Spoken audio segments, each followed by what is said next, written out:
దేవుని నామానికి వందనాలు చెల్లిస్తున్నాను. పాస్టర్ గారికి, పాస్టర్ అమ్మ గారికి, సంఘానికి అందరికీ వందనాలు చెల్లిస్తున్నాను. దేవుడైతే ఎంతగానో మమ్మల్ని కాచి కాపాడాడు. అప్పుడు మన సంఘం అంతా కూడా ఎంతగానో ప్రేమిస్తుంది నన్నే. అంతగా అంటే అమ్మకి బాగాలేనప్పుడు కూడా, ఎంతో బాగాలేనప్పుడు కూడా మన సంఘం అంతా కూడా ఎంతో ప్రార్థన చేసి, అమ్మగారు సంఘం అంతా కూడా పాస్టర్ గారు చాలా ప్రేమించి ఎంతగానో స్వస్థత దయచేయండి దేవుడి యొక్క కృపే.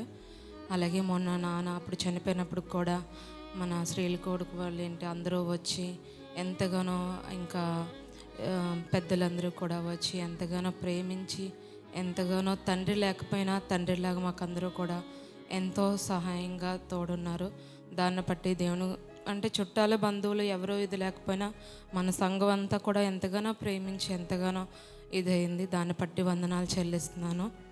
అలాగే నేను ప్రార్థన మన చర్చ్ నుండి నేను కొంత దూరంగా ఉండి నేను చర్చికి రాలేకపోతున్నప్పటికీ సంఘం నుండి మనకు ప్రార్థన లేదు అని చాలా అనిపిస్తుంది. కానీ రోజు మనకి ఫోన్లో రానున్న వాక్యం అది వస్తుండగా ఆ ఒక్క క్షణమన్నా చాలా సంతోషంగా అనిపిస్తుంది. మన చర్చ్ నుండి వినేసరికి నాకు ఫోన్ ఓపెన్ చేసేసరికి ఎన్నో వస్తాయి చర్చ్ నుండి, కానీ మన చర్చ్ది ఓపెన్ చేస్తే అది నిజంగా చాలా ఆనందాన్ని ఇస్తుంది. దాన్ని బట్టి దేవునికి చాలా వందనాలు చెల్లిస్తున్నాను. అయితే గడిచిన సంవత్సరంలో ఎంతగానో దేవుడు ఏది లేకుండా మనల్ని కాచి కాపాడాడు. అయితే సాతానుగాడు తట్టుకోలేడు కదా, మనం ఎప్పుడు ఇదైపోతున్నామని చెప్పేసి ఈ సంవత్సరంలో ఇలాగా కొత్త సంవత్సరంలోకి రాబోతుకే జనవరి 2నే తెలిసిన వాళ్ళు ఒక పిన్ని సడన్గా ఇలా పడిపోయారు, అలా చనిపోయారు అంతే.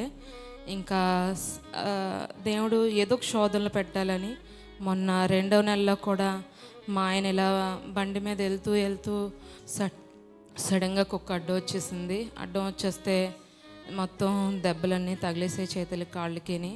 కాకపోతే దేవుని కృప ఏంటంటే ఇంకా ఏ పెద్ద వెహికల్స్ వచ్చినా ఇంకా ఏ అపాయమూ లేకుండా దేవుడు ఎంతగానో కాచాడు. దాన్ని బట్టి దేవునికి వందనాలు చెల్లిస్తున్నాను.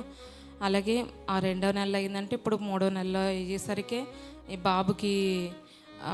బాబుకి కుక్క కరిచేసి ఆ బాబు కాలు వసిపోయి కొంచెం చాలా ఎక్కువ ఇదైపోయింది.